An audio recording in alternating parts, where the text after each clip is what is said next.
فإن النفس أمارة بالسوء إلا ما رحم الله. ثم اعلم يا مالك أني قد وجهتك إلى بلاد قد جرت عليها دول قبلك من عدل وجور. کہ نفس برائیوں کا حکم دینے والا ہے جب تک پروردگار کا رحم شامل نہ ہو جائے. اس کے بعد مالک یہ یاد رکھنا کہ میں نے تم کو ایسے علاقے کی طرف بھیجا ہے جہاں عدل و ظلم کی مختلف حکومتیں گزر چکی ہیں.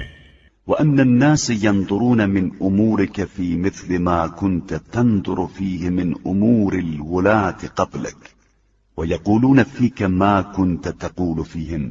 اور لوگ تمہارے معاملات کو اس نظر سے دیکھ رہے ہیں جس نظر سے تم ان کے اعمال کو دیکھ رہے تھے، اور تمہارے بارے میں وہی کہیں گے جو تم دوسروں کے بارے میں کہہ رہے تھے. وإنما يستدل على الصالحين بما يجري الله لهم على ألسن عباده. فليكن أحب الذخائر إليك ذخيرة العمل الصالح فاملك هواك وشح بنفسك عما لا يحل لك. نیک کردار بندوں کی شناخت اس ذکر خیر سے ہوتی ہے جو ان کے لیے لوگوں کی زبانوں پر جاری ہوتا ہے، لہذا تمہارا محبوب ترین ذخیرہ عمل صالح کو ہونا چاہیے. خواہشات کو روک کر رکھو اور جو چیز حلال نہ ہو اس کے بارے میں نفس کو صرف کرنے سے بخل کرو. فإن الشح بالنفس الإنصاف منها فيما أحبت أو كرهت.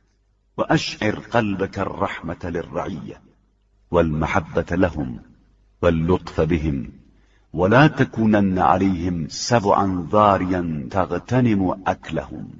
کہ یہی بخل اس کے حق میں انصاف ہے، چاہے اسے اچھا لگے یا برا.